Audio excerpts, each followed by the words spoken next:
అసలు మనలో చాలా మందికి రిఫైన్డ్ ఆయిల్ అంటే చాలా హెల్తీ ఆయిల్ అంటే ఇప్పుడు మన అడ్వర్టైజ్మెంట్ లో చెప్తారుగా లైట్ గానే ఉంటుంది, అమ్మ చేసిన ఆయిల్ ఇది లైట్ గానే ఉంటుంది, ఇట్లా ఫిలిం స్టార్స్ అడ్వర్టైజ్మెంట్స్ ఇవన్నీ చెప్తుంటారు కదా రిఫైన్డ్ ఆయిల్. కానీ దాని వెనకాల దాగున్న నిజాలు అదే ఈరోజు మన స్పెషల్ స్టోరీ.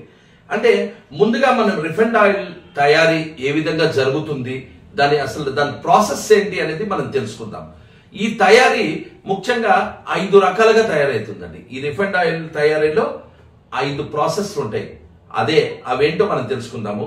అది మొదటిది వచ్చేసి డీగమింగ్ అంటారు.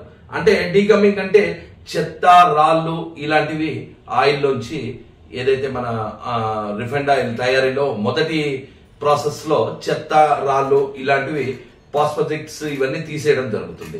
అదేవిధంగా సెకండ్ ప్రాసెస్ వచ్చేసి న్యూట్రలైజేషన్.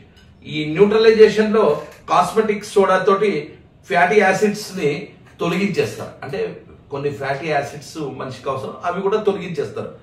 సో అదేవిధంగా ఇంకో మూడో ప్రాసెస్ వచ్చేసి వింటరైజేషన్. ఈ వింటరైజేషన్ ని ఆయిల్ ని చల్లబెట్టి ట్రైగ్లిసరైడ్స్ మొత్తాన్ని తీసేయడం జరుగుతుంది ఈ వింటరైజేషన్ లో. దాని తర్వాత బ్లీచింగ్.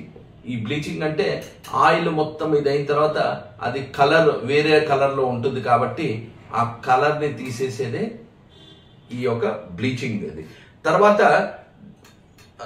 ఐదో ప్రాసెస్ వచ్చేసి డీఆర్గనైజేషన్. అంటే ఈ డీఆర్గనైజేషన్ లో ఆయిల్లో వచ్చే ఆ స్మెల్ ఇట్లాంటివి ఏవైతే ఉంటాయో ఆ స్మెల్స్ తీసేయడం అనమాట.